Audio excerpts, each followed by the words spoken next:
Right. Good afternoon. You are welcome to the fifth webinar of Sri Lanka Export Development Board. So today's webinar, as you know, the title is Building Globally Competitive Sri Lankan Brands Through Creating Shared Value, CSV. So it's a global topic and the timely topic. I think it is also connected to the webinars that we had in last several weeks. And today, to present this topic, we have Mr. Suranga Herath, who is the Chief Executive Officer of English Tea Shop, which is one of the world's leading organic tea businesses. So it's a long list of, it's a long kind of introduction is here, but I am pretty sure that most of you would have read it through. So I'll give a little bit of a background. Suranga is a pioneer of sustainability, best practices, and has developed a wide range of initiatives designed to improve the livelihoods of communities in their value chain. So he's also an advocate of making English Tea Shop a business of business people, quote unquote, through a plethora of value sharing initiatives such as big game and through conducting the business on a creating shared value model. So I stopped there. I know there's quite interesting things down, but I'm pretty sure that you would have read all these things through our e-flyer. Suranga is very flexible to, if you have any questions or anything, if you don't understand through the presentation, webinar presentation, you can always post a question or something like that. So I'll try and take it up from Suranga if it is needed. So please feel free to do that. So we want to share your thoughts, and we invite you to take part in our Q&A session after the webinar presentation by Mr. Suranga Herath. So without further ado, I would like to invite Mr. Herath to go ahead. Mr. Herath, over to you. Thank you, Saman. I'm hoping I'm audible to everyone. Yeah, you are audible. Yeah. Thank you. Thanks. First up, really thankful to EDB for giving us this opportunity. As someone said, it's a very timely topic, and I've been following the series of webinars that EDB conducted over the last several weeks, starting from Dilhan Fernando's talk on branding, which I think relates quite a lot to what I'm going to talk about today. And my colleagues Hussein and thereafter Mario Dialvis's and Chris Osa's presentations had I think bits and pieces which connects to what I'm going to talk to you about today. First up, EDB. I think we should be thankful to EDB for standing up and being there for us as exporters during these very difficult, trying months. You were there for us for a plethora of things, starting from getting our curfew passes sorted, to commence exports, which was a much needed thing during this pandemic. And it's going to be a fairly tough topic for me today, so I'm going to jump straight to that without wasting much time. But as someone said, if in between you have questions, please do post them in the chat group, and someone would interrupt me and make clarifications as we go on, because it's quite a lot of things to cover. But to start with, I want to tell you that we are sharing a personal story, or a story of our brand, which was possible because we believe that it was possible due to us adopting some frameworks, globally acclaimed frameworks, and that's exactly what I'm going to talk to you about today. And we also believe that global branding, or going global and branding, is not for the conglomerates and corporates. It's probably even more easier for where I come from, the small and medium sector. And let me start. Yeah, sorry. So I'm going to talk to you about Sri Lanka's export outlook in brief, starting with EDB chairman. Everyone else connected to exports have been doing webinar after webinar and making quite a lot of releases. as to where we stand in terms of exports and where we're going. So I'm not going to spend a lot of time there, but I'm just going to reflect on some numbers. And the rest of the talk is, surrounding the idea of the fourth industrial revolution. That's, we are in the middle of it already. And COVID, I want to argue that COVID has brought it even more closer to us. And then, we want to jump to the framework of creating shared value and bring you some examples from around the world. And also connect another idea, the idea of having a compelling purpose, or starting with why, as Simon Sinek puts it. And then, lead on to how you would develop a sustainable strategy, which has to then align with that compelling purpose or the why that you had selected. And a little bit onto Michael Porter's teachings on being unique versus being best. So let me, show you, I'm sure you've seen this. This is EDB's own releases, which shows Sri Lanka's exports performance over the last 2 decades from 2003 as the base year. What is interesting to me particularly was the dark blue, part of the bars, especially from around 2011 to 2019. That represents the merchandise exports part, the goods part of the exports revenue, has remained relatively flat throughout. And if you look at our total export performance between 2003 to 2019, has had only about a 6% compound annual growth rate. That's inclusive of services, which I think is not enough for economy that's priming up to be more export dependent.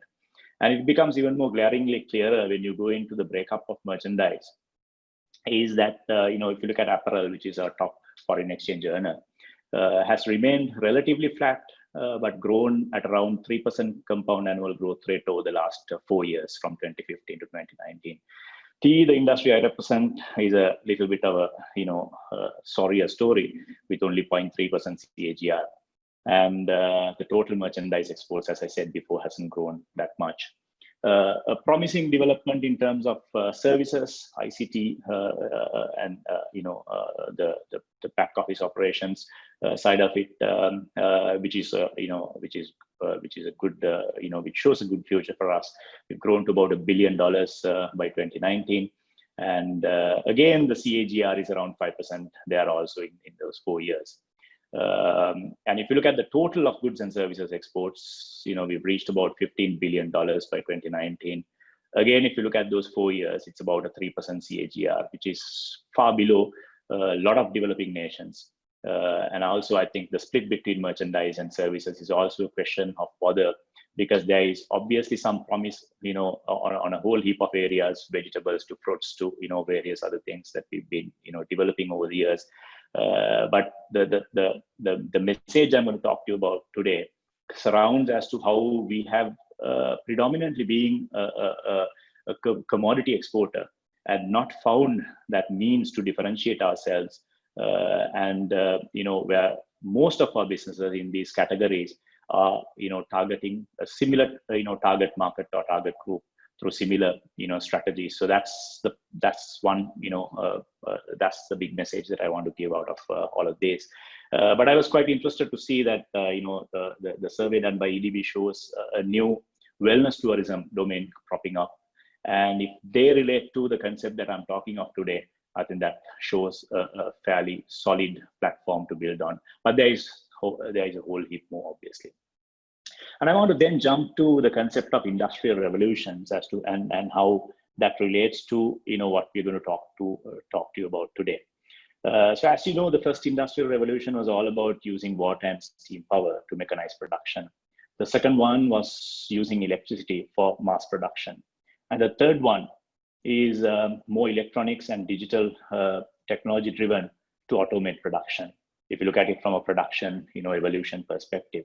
Now the fourth one, the theory says it's a digital revolution that brings together the physical, biological, and digital spheres in an unprecedented manner. And also I like to think that COVID has brought Industry 4.0 revolution even more closer to us. But then again, who understands this definition? Because the first three are absolutely easy to understand. The fourth one, to me, now this is, if there is something original in this presentation, this probably is the one. Everything else I've copied whole heap of frameworks and things from global best practices and teachers.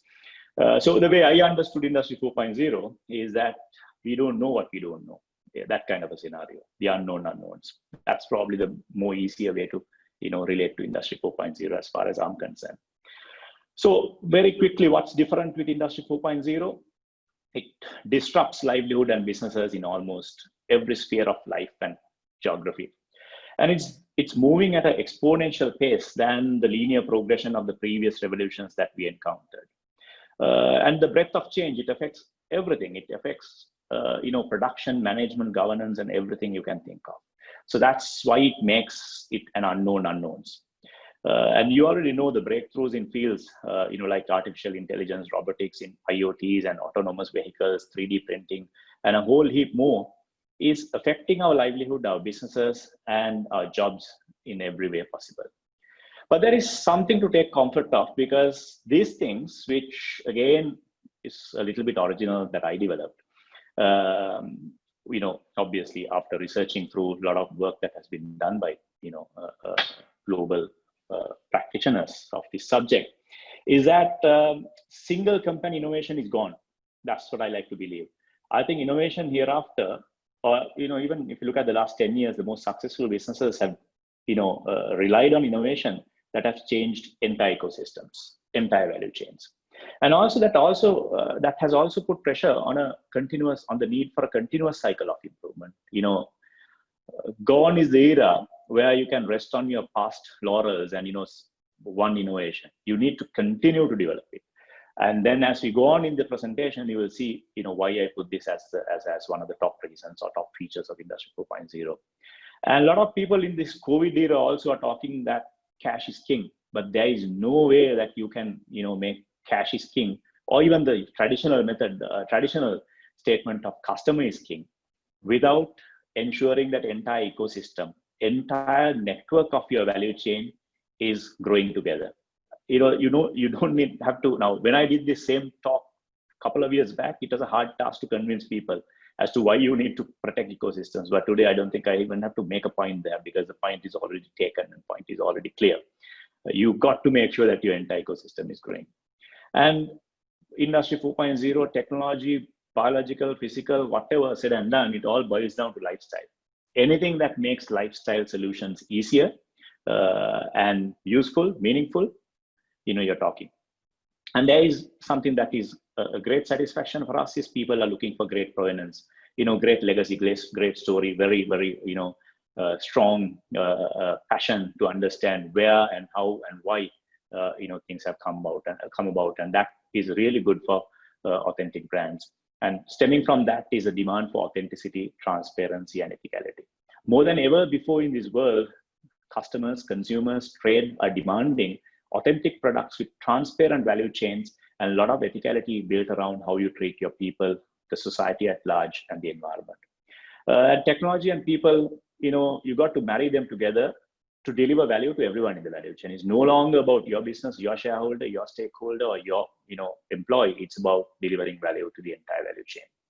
And I think it's no secret that this revolution that is, I think we're in the midst of it now, is more people and social centric than ever before. And what fascinates me most is that there is great demand for purposeful brands and businesses. And that one thing is what I think is going to drive the next phase of humanity. So stemming from that, I see a big opportunity. If we can use this challenge of unknown unknowns to a meaningful cause, that would be to reduce inequality, enhance knowledge, develop as communities and as entire value chains, I think we have a successful roadmap ahead of us. So for me, Industry 4.0 makes life simpler and easier for authentic people and authentic businesses who want to really change the world, either in a small way or a big way. And when you get to examples, you realize why I say that. And this has enabled platforms to grow. And the last decade or so, after the 2008-9 economic crisis, we saw Uber, Airbnbs, and Amazons and eBays coming up. I think it was there and thereabout in terms of them getting ready for Industry 4.0, and that is what enabled them to grow as entire value chains. It was not just about one single company growing. It was about growing with your suppliers or service providers. In the case of Uber, it might be the driver, it may be the cars. Without you investing any of that, you created a platform and pooled all of these resources to create a gig economy of sorts so that you will grow. And whether they'll survive the next phase of Industry 4.0 will depend on what I'm going to talk to you about next. The past success is no longer a guarantee as to whether you will continue to evolve that platform. And that's the big challenge. And also what is fascinating on another sense is you don't have to be a technology giant to survive or to make inroads in Industry 4.0. We've seen very traditional manufacturers and service providers have also married technology of some sort. It's just that they're not entirely software businesses, but it's in the way you marry technology for a meaningful cause and then build sustainable businesses. So to sum up the first part, I think to win in the Industry 4.0 era, the focus should be on developing a compelling and meaningful purpose. And then comes the crafting and aligning a strategy to that purpose. And that, if you are to achieve sustainable competitive advantage. So I have then this important framework to push across. They're not my framework, it's a framework developed by senior Harvard Business School professors Michael E. Porter and Mark Kramer. Let me jump to the framework first. Yeah. So the reason behind creating shared value. There is no doubt that the private sector of this world has a massive role to play in meeting societal challenges. But having said that, why didn't it happen before?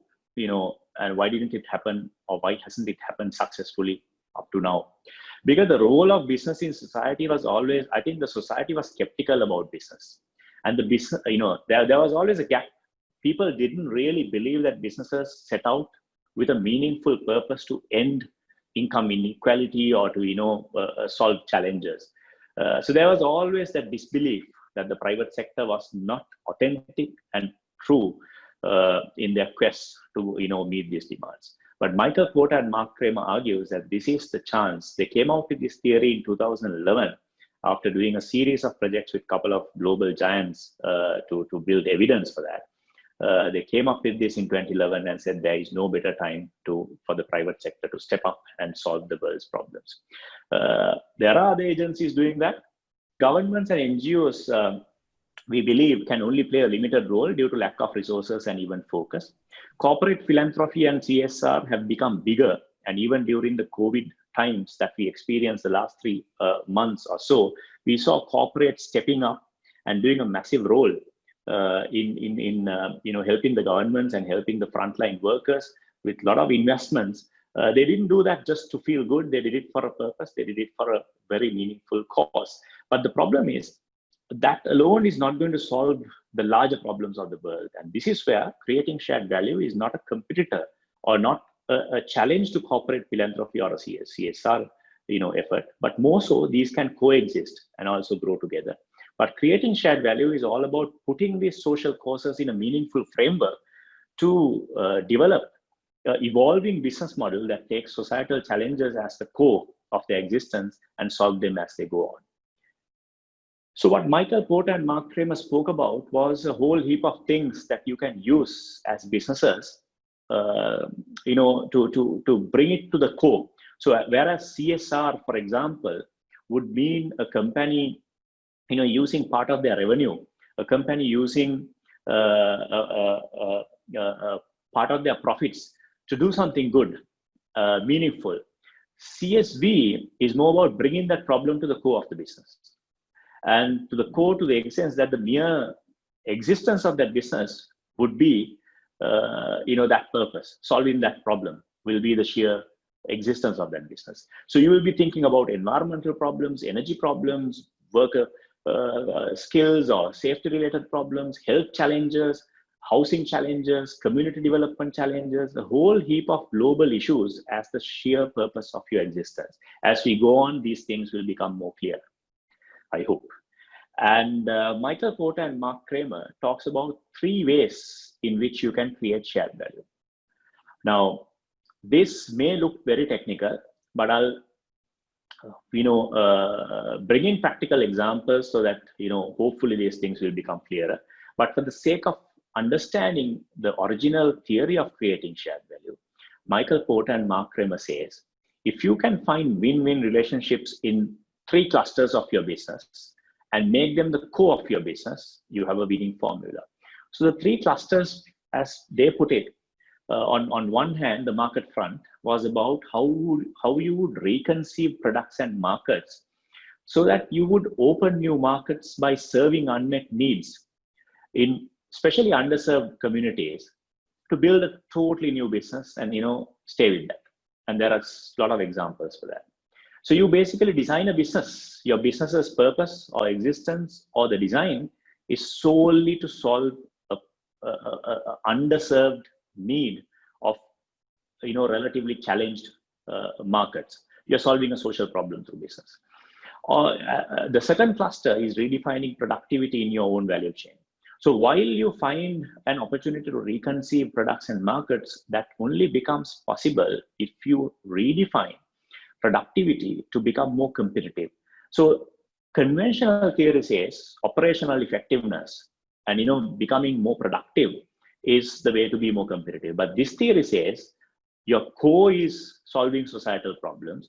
Is there a way that you can empower your people, use resources better, work with business partners with long-term commitment for productivity? While their productivity grows, your productivity grows. Find those opportunities with your own people and with your stakeholders to see whether you can redefine your productivity in the value chain. Again, some examples would make this clear. And at the far end of the framework is the developing local clusters.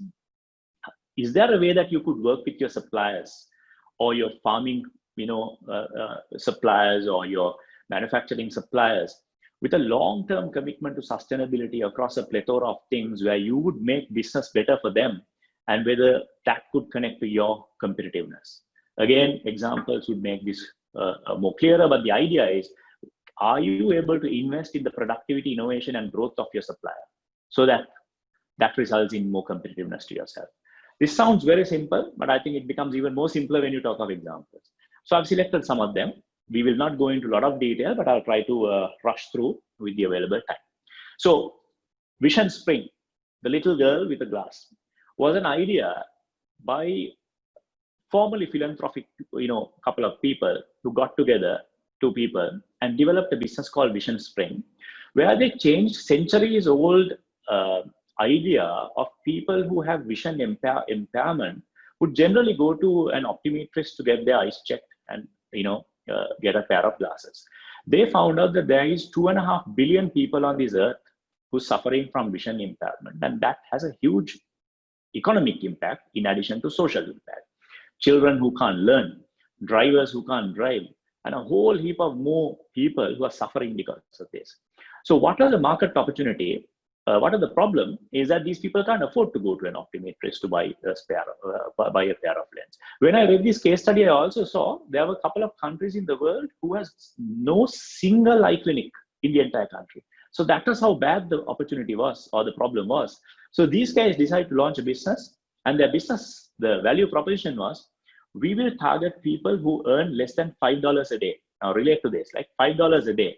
How would they afford eyeglasses? No chance, right? They'll just ignore this. But they said, if I can get eyeglass done for $1, we have a business. And they saw their market size as 2.5 billion people, out of which 624 million people, according to that case study on that year, would simply want a pair of glasses that they could get over the counter. So what did they do? They changed a centuries-old system by developing an eyeglass. Now I'm wearing an eyeglass. I don't know whether my picture is clearer to you, but you probably get an idea. If you have a glass that you can buy over the counter, and the glass comes with a little simple, scroll button. When you scroll, the vision changes, and then you set it to your, set it in a way that you will see. A very basic idea. And no one had ever thought of that kind of a solution as an interim solution, which could affect 624 million people, have better vision to learn better, drive better, or do their daily, things better. And that they're now saying that has added $1.2 billion to the world economy, that one exercise. So what did they do? found a social problem which no one would care of. Global conglomerates, the big businesses who want to have largest market share of a large industry wouldn't care, refining their business or founding a business to solve a social problem, which is met with people who make less than $5 a day and make that a massively scalable business. And then look at IKEA. When they were founded, they are today the world's largest furniture business. They don't even call themselves furniture. We call them furniture. They were founded to serve people with less money and less space. And they've already become the largest business in the world. So I'll get into IKEA in a little while when we talk of purpose. But the idea is they saw a problem, converted that into a business model, and developed a USP which says we are there to find affordable living solutions and to make everyday living better for people. And that was clearly narrowing down market to people with very small spaces and very small budgets. And who would do that with a big, if you have a big idea, you always chase behind the people with money and people with spaces. But this one business pivoted that whole idea to another league by, going behind people who have less choices. And they're already the biggest in their domain. And how do you do that? When Walmart was founded in the 1960s, they had a similar idea. They beat, if you look at today's concept, Walmart is the world's biggest corporation, close to 500 billion turnover. They are the world's largest business, and I think the 23rd largest economy in the world, if you look at it from country size. So what is Walmart's market even today, and what has remained true, is the fact that they were founded to meet unmet demand of underserved rural communities. In the 2003 release, they said underserved means people earning less than $70,000, or people, their target group was people who are making less than $70,000 a year. So middle class and lower. So their entire model, which helped them become the world's largest retailer, has remained to be that they are solving problems of rural people, rural America, who are not living in the cities, who are living out of the cities, and also people with low budgets, low disposable income. So they found a societal problem and made a meaningful, effort in coming up with a USP and a set of activities that would make them the largest retailer and one of the most profitable retailing is one of the most difficult industries. But then this is one of the most successful companies in the whole globe who's coming out of difficult industries. Another very interesting case was Vitality, Discovery Insurance out of South Africa. Again, a Harvard Business School graduate, personally known to me as well. Happened about 10 years ago when they came out with this idea. Again, 700-year-old, I think, or even longer, I guess. Insurance was always based on actuarial principles and formulas. That has been the case. There will be a scientific analysis, evaluation of risks, probabilities, health, and your premiums are built on that. Now, this team thought, no, insurance is not that. You can't wait until the government solves health problems. Why can't this be made our problem? And then they created a model where they compensated behavioral economics. Like, they set out in business, they said, okay, we will give you this insurance policy, and this is the base premium, this is the starting premium, and that was based on the actuarial principles that every other insurance company would use. But then they said, you will get lower insurance premiums, rebates, and all sorts of other benefits if you eat well, if you live well, if you exercise well, if you do a whole heap of things better. But then they didn't stop at that. They built real models.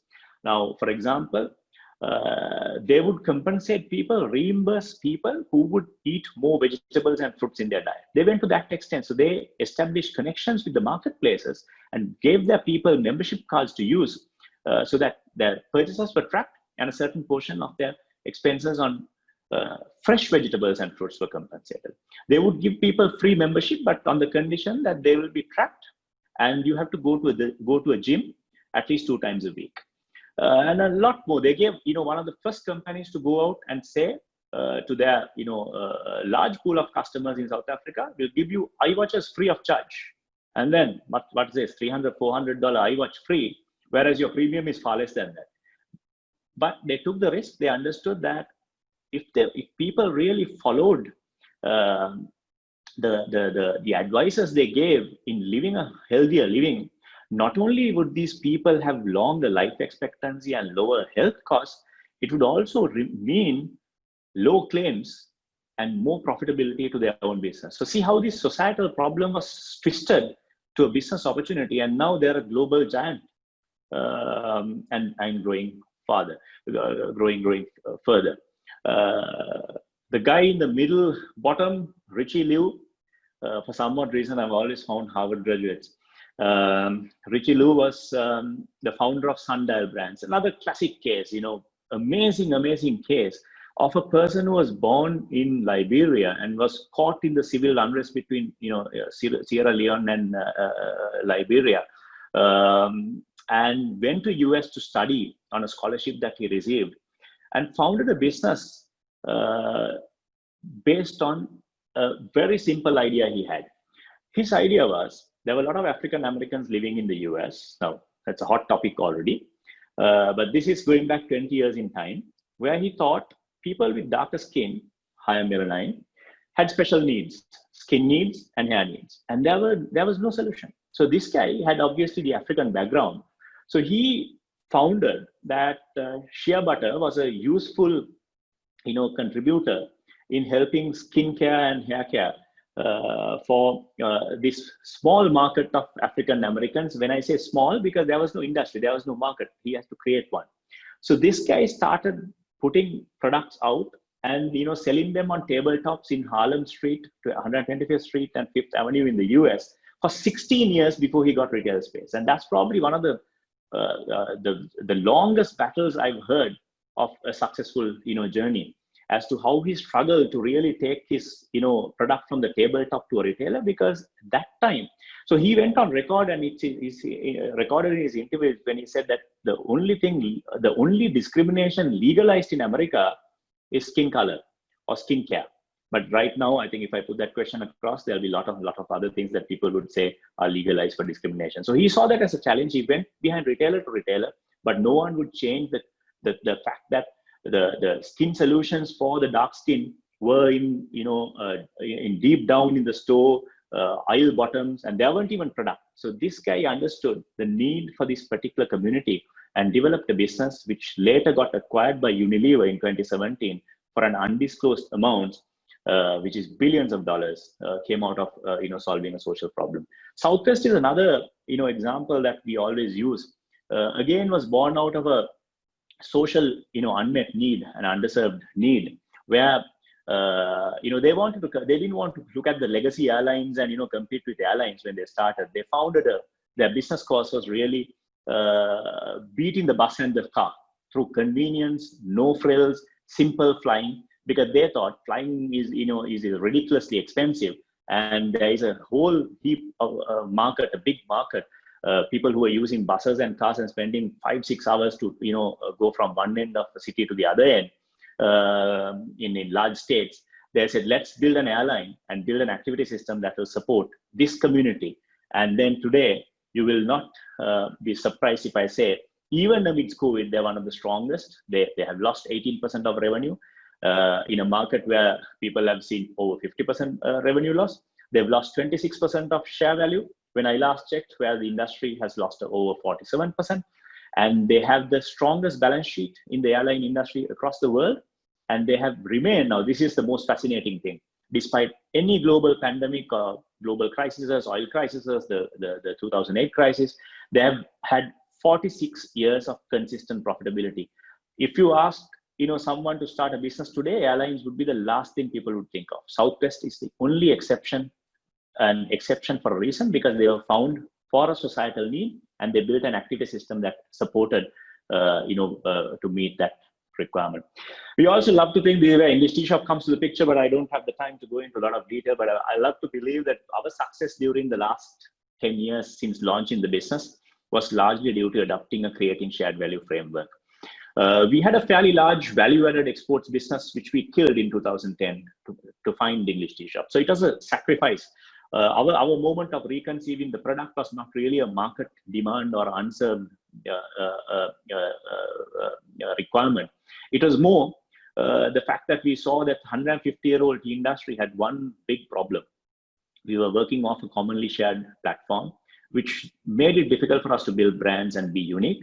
And while we celebrated the industry's glorious outlook, we knew that the bottom of the pyramid was getting, poorer and poorer for choices. And despite the industry having an authentic purpose to change the back end, we have by and large failed. So we went organic because we could move out of the auction system and build a very different story. But doing that in the opposite way the Southwest or the Walmarts or the others have done it, we thought, let's not, we were not organic specialists, we were not marketers ourselves, but we thought going organic would help us bypass the stifling regulations, the auction system, for example, or the control system, and would enable us to work directly with small farming communities in Sri Lanka and make that as the sole purpose of our business. And unlike the global giants, we thought let's reach out to the more affordable markets and share the story with them and bring value downstream so that our people will have a better, bigger story, more meaningful story through a complete creating shared value approach that we have adopted in the 3 clusters. I wish I had the time to go into each of these things, but simply put, the way we work with supply clusters ensures that we grow with them together. The investments we make, the time we put into farms with long-term contracts, knowledge sharing, financial support, investing in the organic certifications. I know EDB also has been doing a lot of work, but we take care of our farming communities from the point EDB stops. So I think it's a story of collaboration where you support the first phase and we support the next phase and thereon. And redefining productivity is another story of ours, which is for another day, where open book management has made us realize that when you share financials with your people and when you make them part of your business and run on an open book management platform, which is a topic for another day, you kind of end up having, now in our case, over 300 business people that work with us. It's not employer anymore. It's people who read off the same financial statements, same balance sheets, same scenario planning, and the same business objective, because we believe that our colleagues, our members are all bought into the idea that we need to change lives in the back end of Sri Lankan organic farming. And there is a lovely pool of customers around the world in 50 countries where we have distribution who believe in the same thing. So we are all caught up in the same objective. So a little bit onto this concept is a very important thing that relates to creating shared value is most businesses, successful businesses in the world start with why, start with a purpose. Whereas we struggle, and this is why we have ended up with a very commodity outlook, because our businesses have a very product-centric thinking. When we say market, we also don't mean that it's just a need that you're trying to solve. It's a bigger story here. It's a complex story here. Now, if you take a couple of examples, when Southwest thought will go behind the bus and the car as competition, they found a very clear purpose, that is not to fight the legacy airlines, but to fight the bus and the car. So we would get people faster than the bus and the car, but the more interesting thing, the unbelievable thing is we'll get it at cheaper price. Now, how do you even do that?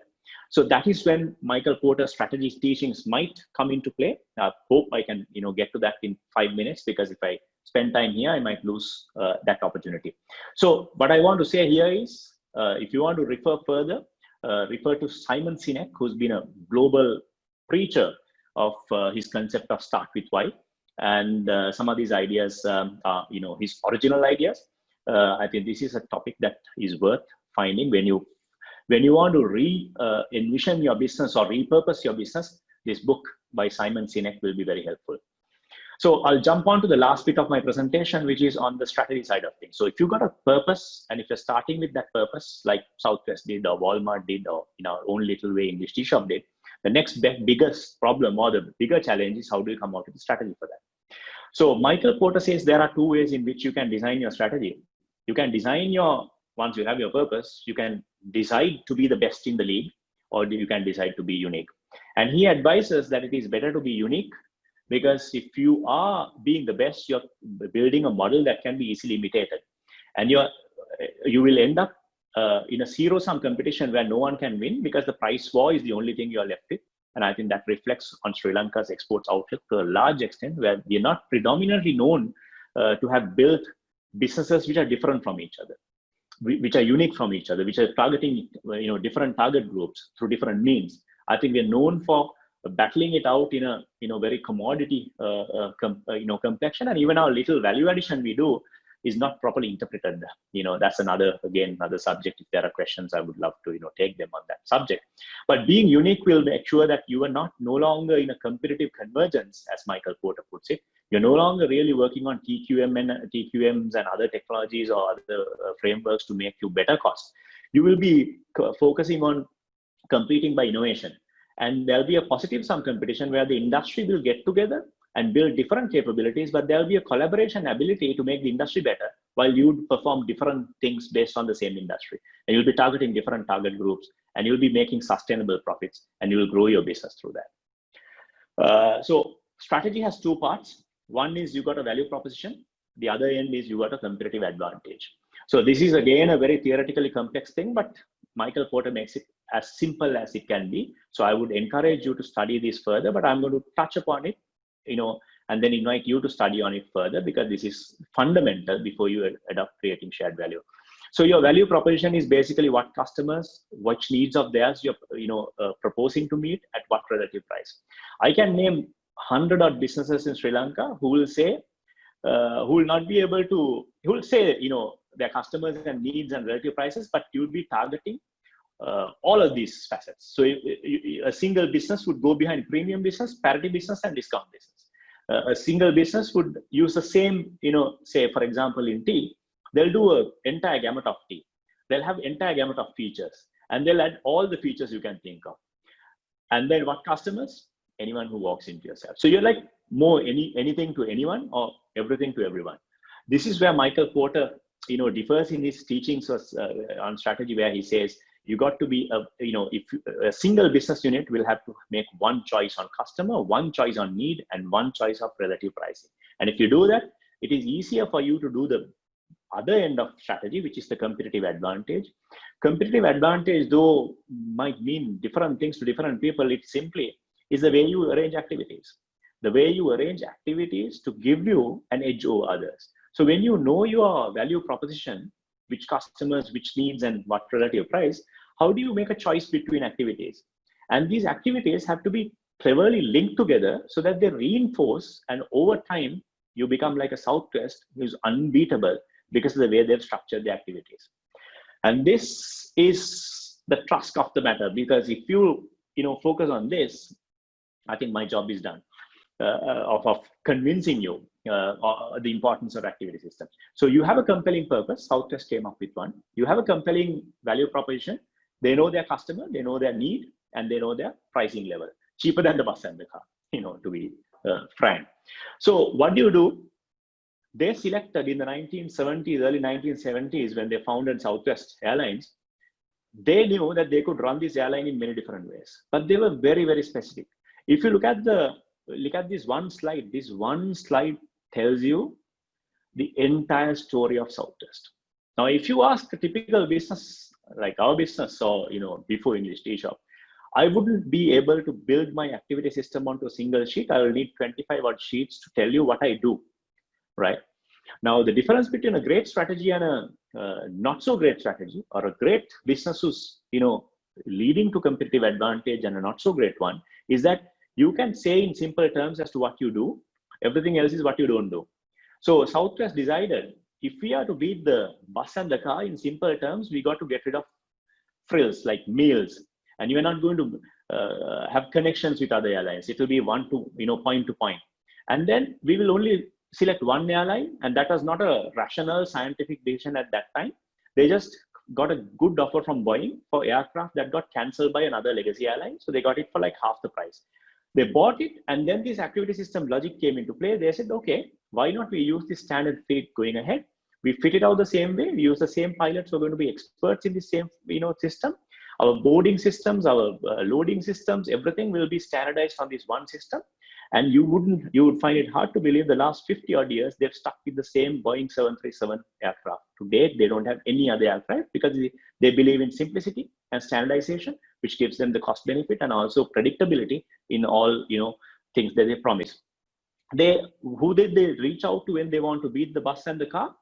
the second grade US airports whom legacy airlines wouldn't even look at. So they said, I'll bring you a new market, a new business. What can you give me? And they demanded a crazy lot of things. This is a win-win partnership with a supply stakeholder. They said, I'll bring you new business, but you have to give me these things. I have to be able to turn around in 10 minutes, whereas the rest of the airlines, those days took about 60 minutes to land, unload, reload, and go. They said we'll do it in 10 minutes. After 50 years, it's gone to about 20 minutes for practical reasons, but by far the best in the world in that no one is even closer to guaranteeing that kind of a turnaround. Why is this possible? Because of all these activities that are shown here. They offer limited passenger services. Who would come to the market and say, I'm offering limited passenger services? If you are in business, you would want to say, I'm delivering you this. If you want the other thing, I'll deliver that also. And then, you go adding problem after problem. But these are clever businesses would say what you don't do upfront so that customers have no confusion. And those choices and the activities that back those choices are the very ones that make them very competitive and help them grow in a hitherto unseen market, or a simpler, smaller market in the mind of a large conglomerate who wouldn't really think of doing this. So these guys built a massive business, the most successful airline business out of in the whole world, by targeting an area which was known to be untouchable, or there was no lucrativeness in this business. So the way they change gates in 15 minutes now, not 20, 15. The way they select people, they don't do the interviews that we do in hiring their managers or people. They just go for cheerleaders, because it's all that logic of marrying an activity system. To compensate for one frill, they would add a human touch. So they decided, let's get people who can make other people happy. So initially they hired cheerleaders. So they're not, they don't have to worry about things that they don't serve, but they are giving a real experience, running games in flight, because a 4-5 hour flight, you can't, you need to activate people, and you can't just not even give them some water and survive. So they added other benefits which didn't cost them much, which was tackled through a gamut of things which enabled them to still go with limited passenger services, but their frequent reliable departures are unbeatable. They're lean to the core, but without taking value off the consumer that they're targeting. And their aircraft utilization is a case study. It's unbeatable. And they remain to be very low in ticket prices, works with no agents. There have been a little bit of evolution in their service, but they haven't lost this activity system. IKEA was the same. If you want, I would encourage you to take a photo of this, because I wouldn't have the time to get into it. But very similar. Who would say, we offer limited customer service? Only a brave business with a clear ambition and a clever activity system logic will do that. Because we would want to say, we'll give you sun and the moon, as we are known to. Self-selection by customers. We won't give you employees. You come to our store, select what you want, and then this will fit in your house. There will be an example of made furniture, but then you go yourself to the back of the warehouse, you put it on a pallet, you take it to your van, you take it to your house and build it. That's how limited the service is. But then how come they become the largest business in the world? That is what creating shared value teaches you. So the last bit of my presentation is, what are the challenges to creating shared value? Shifting the mindset. Because when I talk about this, a lot of people have told me, okay, we already do this. We have a social purpose at the core. And, we've been sharing value from the beginning. That's one of the big challenges, to understand that sharing value in this context, the way Michael Porter and Mark Kramer has put it, means putting shared value thinking at the very core of your business and building activities around it and making compromises. And that is not very well known in this part of the world. Seeing beyond conventional boundaries. Example is Vision Spring. That very simple thinking, you would think, okay, why didn't anyone think of this? It's common in the tea industry, to apparel, to everything else, because we are so comfortable with the boundaries that is set upon us for centuries, if not thousands of years, and we're not thinking beyond to solve these problems. Measurement and reporting. We are very, very good in reporting financial numbers, results to make stakeholders happy, but we are not really clever or really used to reporting social impact and business impact together. How would you validate you spending on training of a supplier? Now, that's difficult. You spend training on a supplier, or you give suppliers certain facilities or certain benefits. How would you claim that the social impact that it brings about brings a business impact to the supplier, And in turn, that business impact boosts your productivity and your competitiveness to help your target market. That's an unknown field which people have to get used to. Then the most interesting thing here for me is cross-sector and competitive partnerships. When we thought of English Tea Shop in 2010, the first few years, we didn't understand, this idea of moving away from the option and, moving away from the rest of the lot, moving away from a commonly shared platform. We didn't realize that the importance of collaborating with competitors and industry. But today we have, after years of work on our domain, when we realize the potential that we have in the framework that we built, today we realize the value of industry collaborations, working with government partners, working with a cross section of people to make us better. Because when you find your unique spot in the target market, and when you find a unique activity system to run your business on, you realize that at the base is a collaborative effort with governments, with industry, with competitors, where you can share knowledge and grow and enable platforms.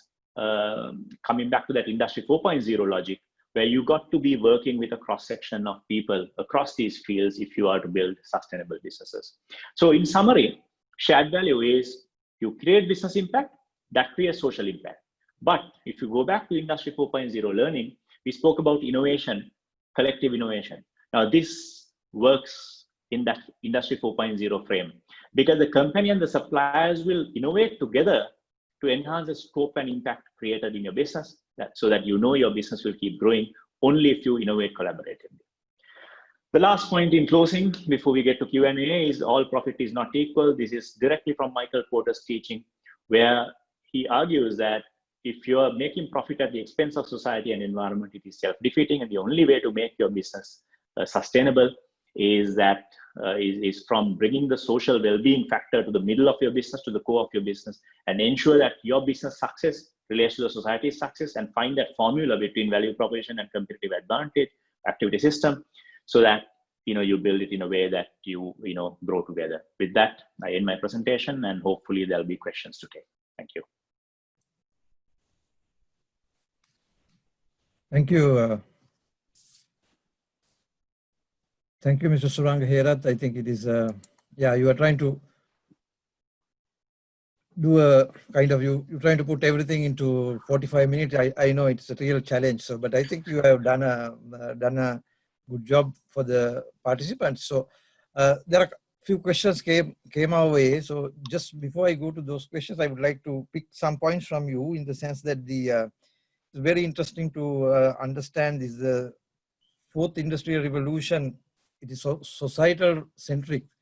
So that is really nice thing, and to understand, and and of course the redefining the productivity.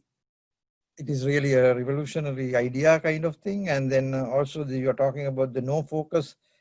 If there's it can't be everything to everyone. Yeah, it's really understandable. And if you try to everything to everyone, you will be no one to so nobody to no one kind of. Sure. So there's no focus. You can't do anything. So these are some of things that I have picked from this thing. And there are quite a few companies that you have highlighted, and like the Southwest Airlines and IKEA and the Walmarts and the Vitality and things like that. So the one of my questions is a very, very common sense question. What in my mind is that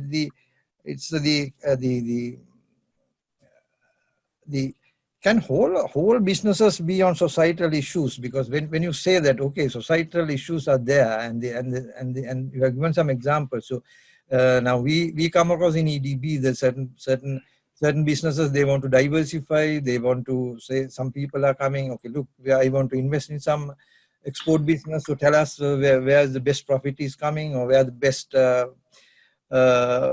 forecasts are there, and things like that. So the sort of in a common sense, if I can ask you, can whole businesses, if you say the whole of businesses, the whole of business world, I would say, can whole of business world be focused on the societal issues?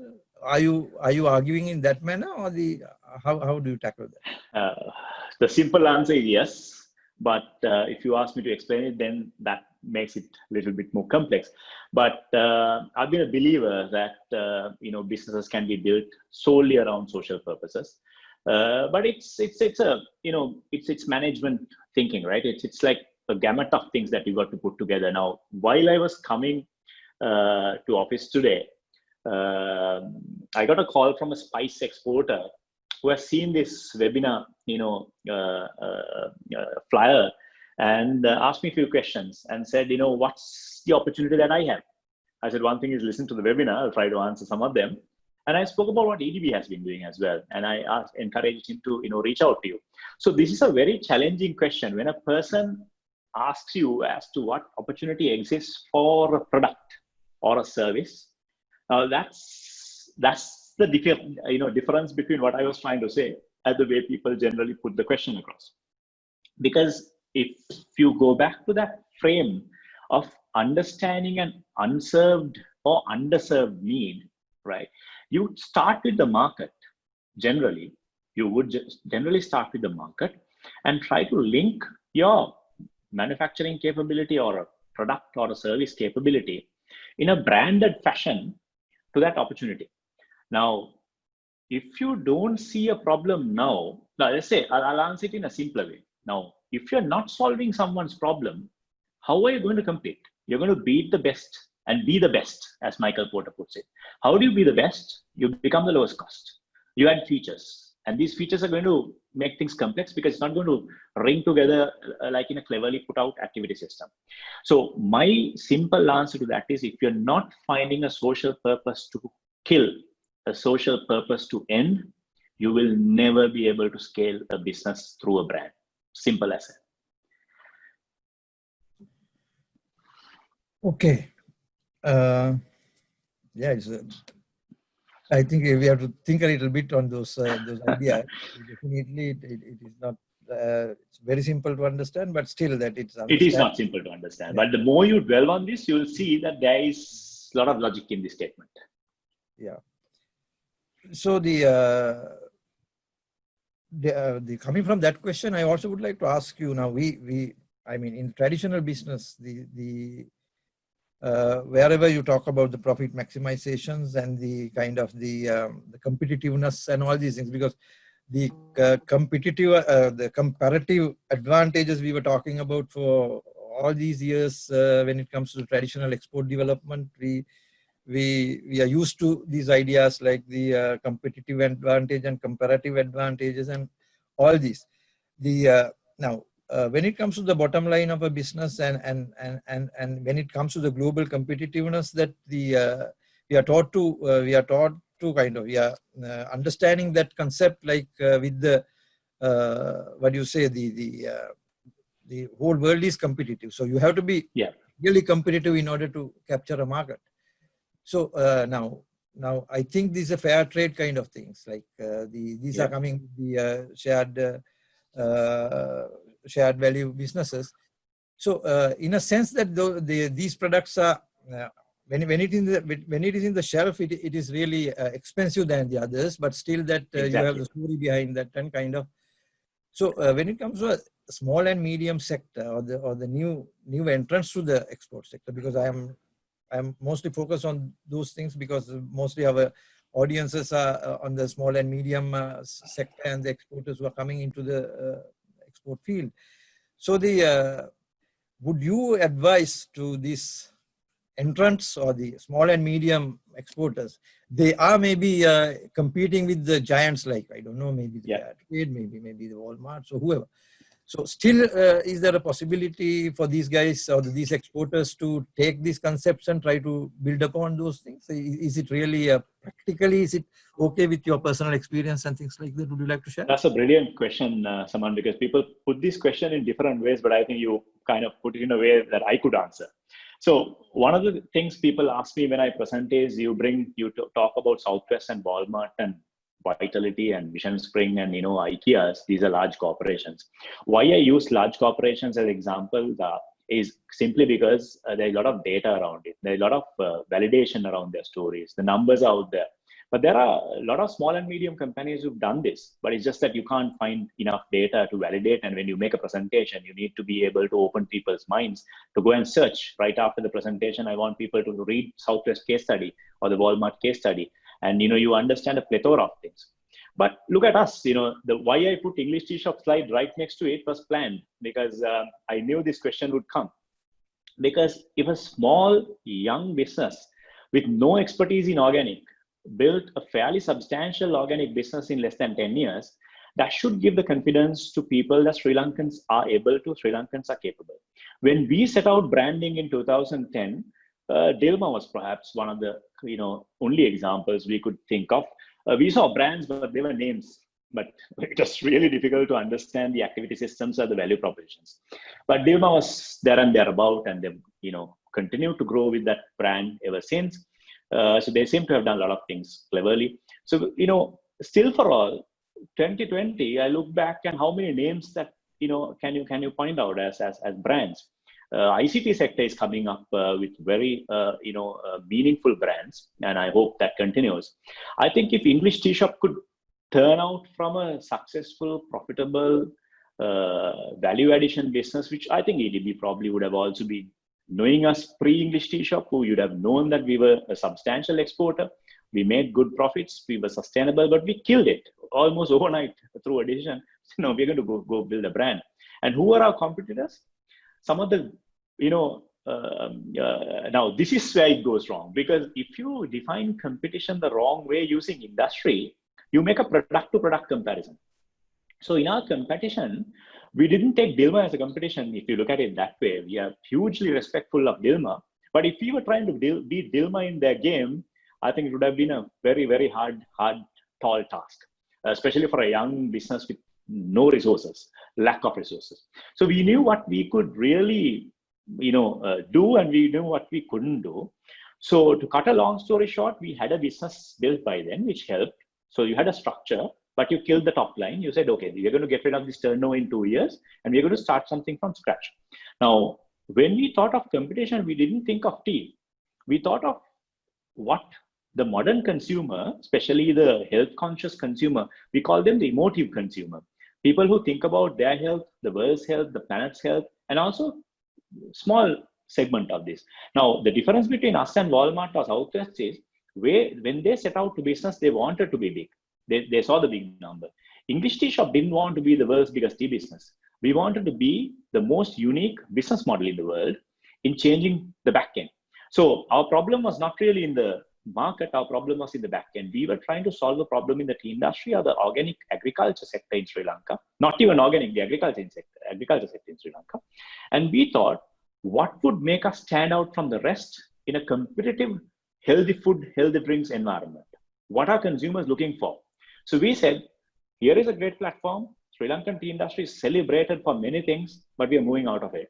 And we are going to work directly with these people, whether they're in tea or ginger or lemongrass or whole heap. And then we realized that Sri Lankan agriculture has, because we moved out of a comfortable platform and started thinking differently, today our business has completely changed, where we are not exposed to black and green tea as much as we do to rest of Sri Lankan agriculture. And then all of a sudden you realize there is a whole heap of Sri Lankan agriculture that can be celebrated in the world for their goodness and their stories behind it, despite us producing the most expensive agriculture in the world, regardless of whatever we produce. Even if we produce water, we'll end up producing that at the highest cost. So you think product and cost, you'll never go about this journey, because Sri Lanka is not good as an industry, as a country.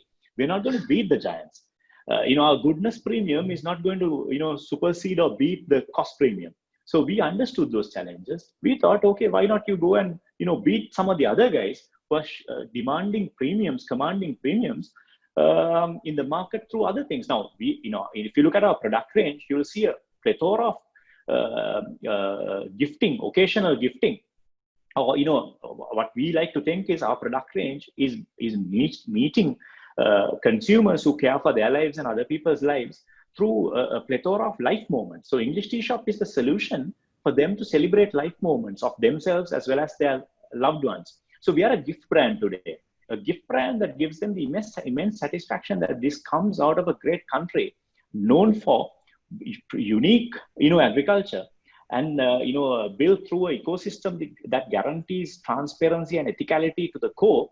And whole plethora of things we built around. So if you think of branding, I think being small is the best advantage. If I summarize my answer, Southwest started absolutely small with a loan with one aircraft to beat the legacy airlines. Walmart was nowhere near the Sears or the Kmarts of that time. They were absolutely small. They were founded for small reasons. If you trace back in story, Discovery to Vision Spring, small reasons but huge unserved opportunities. So Sri Lanka has to go from a product-centric thinking to a social problem thinking. I think solving thinking. I hope I answered it. It's a very complex area, but I think that's no, I think you have justifiably answered that question. So the Suranga, you have created a lot of interest among the participants. So we are flooding out of questions, but the sort of if we can get a couple of minutes from you, is it okay with you? Perfectly all right. Yeah, all but yours. we'll have justifiably we'll try and bundle some questions together. But from the theory to there's one question he's trying to bring down from the theory to the present era.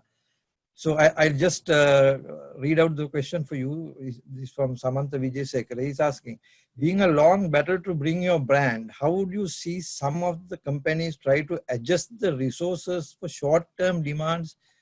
For example, PPE, personal protective equipment. I know it is tough times, but what your take on this? Would you like to take that question? Yeah, it's a brilliant question because we had this conversation because things went pear-shaped around mid-March when when Sri Lanka went to shut down, and a couple of weeks later we saw market after market shutting down. So we knew that we were bracing up for a fairly tough period. And the one thing that probably saved us was the business of business people approach, where I work with 300 business people, not employees. So you put scenarios across to them. We have our daily huddles. Initially it was daily video calls, and then it shifted to a couple of times a week, where we would debate opportunities. So we were obviously panicking, and being a brand, Southwest is panicking still. They're on the top of the world, and they don't know when flying would commence back and all that. So these are pandemics that can happen once in a century, or even probably more frequently than that, and you got to be ready. But if you're ready with your people in a shared environment, then your battle becomes easier. So one of the questions people asked us, or we debated, was, should we pivot to something that is already existing, because now the markets are shut. Our demands were not coming back, and most of our brick and mortar store customers were closed. They're still closed. Should we pivot to online totally? Should we pivot to this? Should we take private labels? Something that we moved out in 2010. So people asking, can we do some private labels for a couple of months? Can we do contract packing for a couple of months? But this is where I think, despite the pandemic, you can't do things that are going to challenge your activity system and your strengths, because you know for sure that these things are going to get solved. You might not return to return to the same old world that you left before COVID. It might be, as a lot of people say, it's a new normal world with different lifestyles. But you got to build scenarios to understand how this will pan out. And we've already seen some progress. In Sri Lanka, we're kind of moving about freely now, despite us thinking that it will take ages. I'm not saying everything is gone for good. You can have a different challenge. But in your thinking of, if you take that particular question, for example, should we do PPE as a, if you're apparel business, should we do PPE? I think there is a clear link, because if you're using your same activity system, similar resources, and if you're helping your suppliers, if you're looking after that entire ecosystem, pivoting to something temporary is okay. But there can be a lot of repercussions in trying to do this, because if you look at the online, burst, everyone thinks Industry 4.0 is going digital. So everyone wants to have an e-commerce in. 6 months down the line, we will all realize that e-commerce is a great thing, is a must-have thing. Everyone should have it. But unless you are very strategic in your thinking as to what you're offering, the value proposition part, what customer problem are you solving in a unique way, you're going to get beaten with the giants when they're back in full force. Now, I know practically in our markets, Amazon.com, for example, we work with them closely in the US and the UK particularly. We saw them growing even faster and further at the expense of other e-commerce giants during COVID. And we think it will continue post-COVID as well, because they have a very cleverly thought out strategic outlook to their business. So these things don't have easy answers, unfortunately. You need to plug them into your activity system and see whether there's going to be a short-term benefit which you can use for a long-term sustainable cause. So we decided in our group sessions that we wouldn't get into business just for the sake of turnover. We said, we'll compromise turnover. We might probably make losses for 2 months until, things bounce back. But, we are a brand and we should be ready to, if we are confident of that new normal life returning in a particular, during a particular period, and if you know that you're still valid as a business. So what we did, I think we spent quite a lot of time understanding whether English tea shops present form, whether our USPs, whether our value proposition will be valid in a new normal world. That's the only test we did. When we realized that we are even more valid in a even bigger industry 4.0 area, we put that to a rest. We said, let's now change the game to survive, because we had no transformational game left.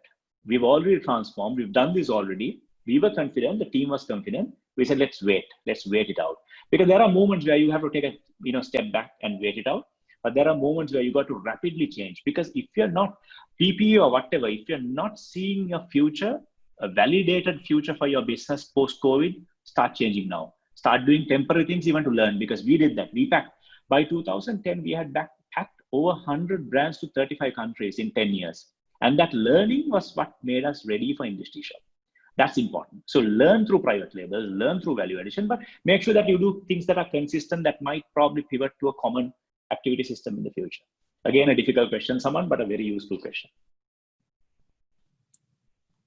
Yeah, I think you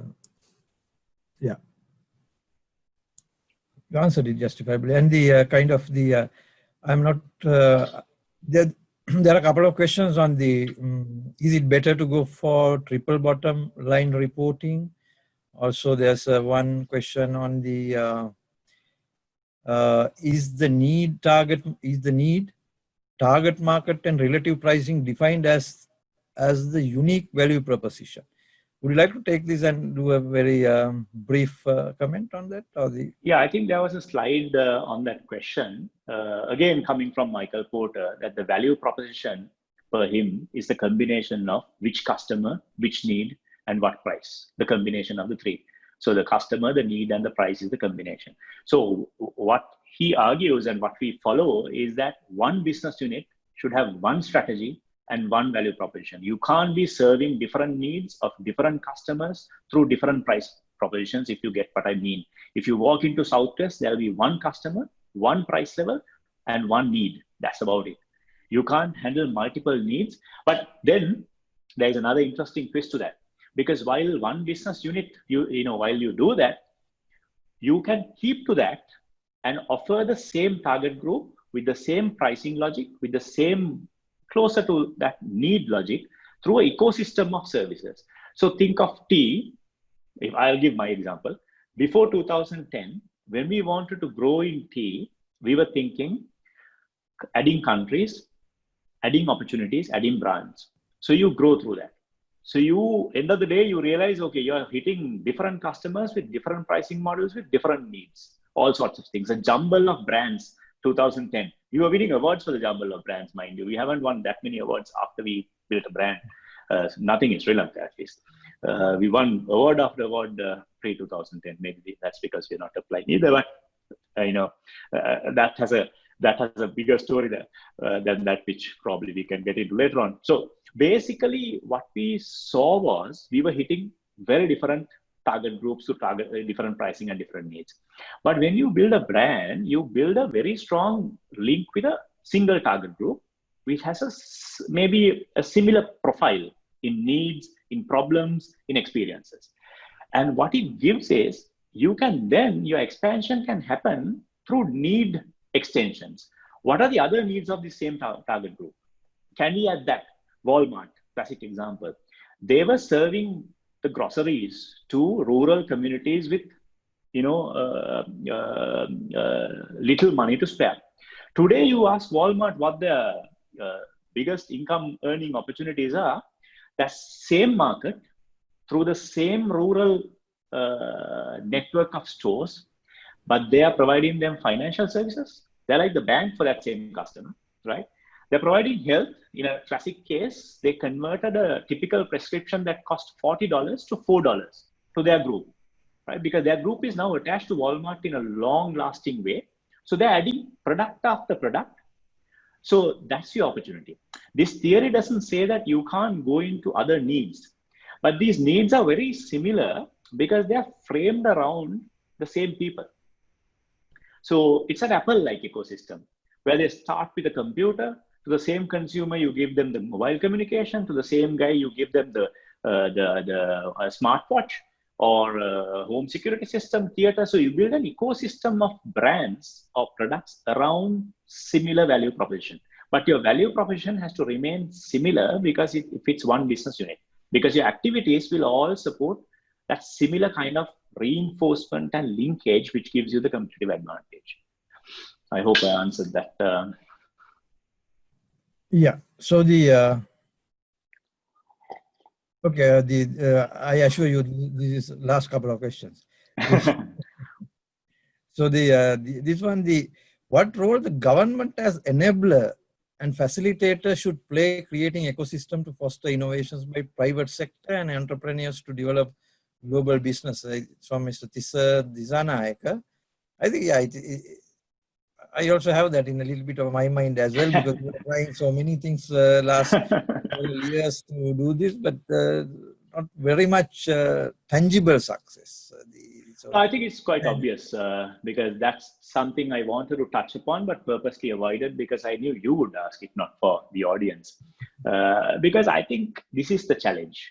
If you look at the policy framework, in promoting entrepreneurship, I think there is a great ambition by, if you look at the government level, any government would want entrepreneurship to prosper, and they would support it. No one would say, no, we are not going to allow that. I think everyone is in that supportive mindset. And during COVID, I think we experienced that firsthand when agencies such as yourselves, the Sri Lanka Tea Board, and Plantation Ministry, everyone went out of their way to support us. So one box ticked, there is the ambition to support, but we have fundamental problems in understanding business. And we lie in this commodity thinking and product-centered thinking. You can't blame just the government sector. I can be open. I'm sure bankers must be listening. I've been telling this openly. Sri Lankan banking sector also lacks, that approach to business, because the simplest example is, they don't have strategic outlook to their businesses, because if you remove the bank's board, the name, I wouldn't understand what's beneath it. I wouldn't understand the core that they're trying to solve. I wouldn't understand anything special about any bank in particular. I'm understanding these are all the same, with different name boards trying to solve, a gamut of things through activity systems that are not linking. So my take on this is the government and also the larger private sector organizations of Sri Lanka, like banks, which are like important, support institutions, should support entrepreneurship with this societal thinking. Because if they also get into this thinking, automatically entrepreneurship also follow them. Say, typical example being banker, changing their role to something specific. Solving a social problem of Sri Lanka becomes one of the bank's core ambition. And how do you do that? You build an activity system, you build USPs, and you build a target that you're going to solve for Sri Lanka. And you won't believe that there are banks in the world who are very singular in this thinking. They would think, I will end this social problem through banking. So you would think you're narrowing down your market. No, but you're going into a Southwest-like situation where you have a target group whose multiple needs can be met with one bank. So your bank might end up providing a whole heap of other services and be a specialist of this. Now, Sri Lankans will claim, this is why I said the biggest thing is they would say, oh, we are already doing it. We are insurance provider, we are this provider, that, but that's very different to what I'm trying to talk to you today. So institutions such as yourselves, I think, has already ticked the first bit. You're in that supportive environment. And I was one of the happiest when I learned that EDB was funding organic farming and meeting the cost of the first year's organic certification for a plethora of organic farmers in Sri Lanka. That's the first step. But how would you support them throughout by being the agency that, bridges the gap between a banking need with a branding need, with a consultancy need, because this needs clever business thinking. Now, what Sri Lanka lacks is not great product or great resource or great people. Sri Lanka lacks as a whole business thinking. we need to be educated or re-educated or repurposed in our business thinking. So I think all of us need to be better business people in our thinking. And that is the singular problem. I saw some of the other questions around tea industry as well. A pioneer in the tea industry had asked that question. I think it's not a problem of the product or the way we trade even. It's more, if I'm being bold, is lack of business knowledge. I think we need to step up the game and start learning from the best and adopt some of these best practices and change the way we think and do things. And again, there is, I think, a plethora of things we can do differently if we attach to a cause. And Sri Lankans have shown that resilience, that capability. It's an English tea shop story is Sri Lankan people.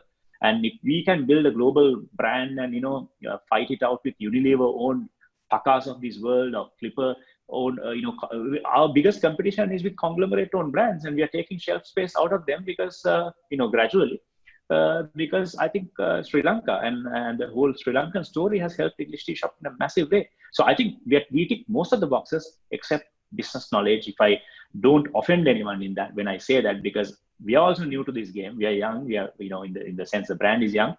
It's a long way from here, but I think looking at ourselves, the biggest learning I had was a radical rethink of business. That's all. It's not just one solution that we try to meet. Redefining business the way we saw the world was taking it. Thank you, Suranga. I was trying to take this question as well. The Sri Lanka tea Sri Lanka tea should have much more brands or something like that. So that was a question you touched upon, but would you elaborate a little bit on that? Or? Yeah, so Sri Lankans should be marketing a lot of brands. When we walk out to the world now, if you put Sri Lanka tea industry to a statistics context, which you will also be known to, you'll be knowing, 80%, I think 78 point something percentage of our tea end up going to 15 countries. I think about 55% goes to the top 5 countries. So the concentration of markets is a problem. Again, if it's a target group that we are serving through this framework, I wouldn't worry. But a large majority of this is commodity trading and basic value addition, where we compete for price. So if you're competing for price and trying to be best in price, the country will not go anywhere. So this is why, as Dilhan mentioned, I think Dilhan did great justice to the need for branding as a solution for exports. Why I didn't touch that area, but I relate to what he says. When he said branding is the way forward, and this is why branding should be looked at. So how do we brand? Now we classify from a Sri Lankan, public sector perspective or the agency perspective of Sri Lanka Tea Board and Sri Lanka Export Development Board and the other agencies, is that, we look at packaging styles. We think anything below 3 kilos, you're value adding. And then what is worse is people think putting a brand name of your own makes it branding. Now that is the problem. Now, when I say there were a handful of brands for us to be inspired about, there were brand names. There were a lot of exporters who had brands of their own. But then this is like the gamut of things being done through one business entity. So you wouldn't really understand what problem are you trying to solve. What is your identity? That's a big problem that Sri Lankans have had in the tea industry. So your understanding of branding is wrong. So when English Tea Shop moved out of the commodity platform and moved into organic, we didn't do it because we knew organic. We wanted to create something as distinctive that would connect with our target audience that we had already identified. The audience that were after provenance and authenticity and transparency and ethicality. So how do you relate those in a brand? And when you put English Tea Shop in front of Paka or Clipper or the other brands that we compete with, how will we stand out? Now we did that in the most basic ways because we lacked resources. We didn't have the money to do things that other companies would do in terms of promotion or marketing.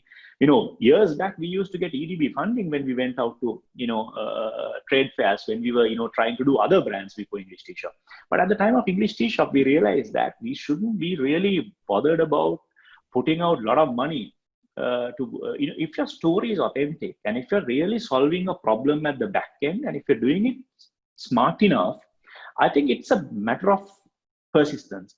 Sundial, if people have the time, study Richie Liu's life and how he was selling his one shea butter product on a tabletop for 16 years until he got noticed by the retailers, and they thought, okay, there is a population in the world that has this special skin and that needs a special treatment, and it comes from shea butter, and this is an opportunity, though small. Let's give him an opportunity. So that is when the CSP pharmacies of this world gave him the opportunity, but would put the products right down in the bottom of the shelves where people would no longer see. So it was a battle of 16 years before he even saw a retail shelf in his own local market.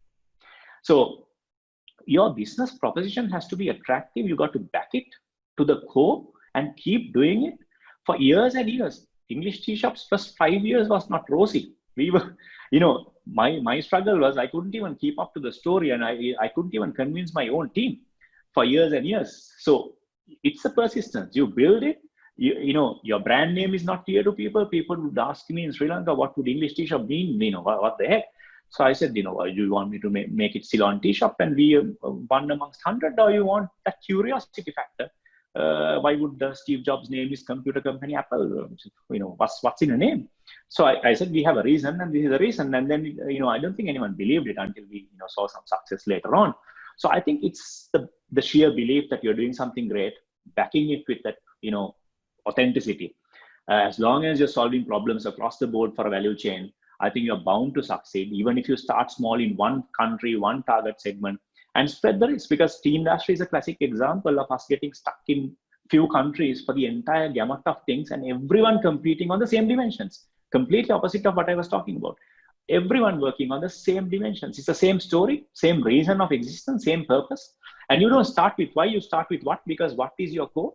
The golden crop of the world. You don't start with the purpose. Our English tea shop doesn't start with the golden crop of Sri Lanka. We start with our ambition to change people's lives and then build it up to the crop. So starting with why and starting with what are opposing things. Okay, I think we have done justice for our participants, and I think we have Hopefully already answered the questions as much as we can, and some of them are bundled, but still that is justifiably bundled. So, Mr. Suranga Herath, I think it is a really interesting session, and it is a lot of knowledge and things like that. And so we will wish you all the best in your journey. Thank you so much, and thanks to EDB, thanks to all the participants for the patient listening. And if there's anything you want to clarify, please reach out to me anytime. I'll be glad to take on any question. Thank you. All the participants, thank you for being with us for this webinar as well, and we'll meet you in the next webinar in the next week. So keep safe. Bye for now.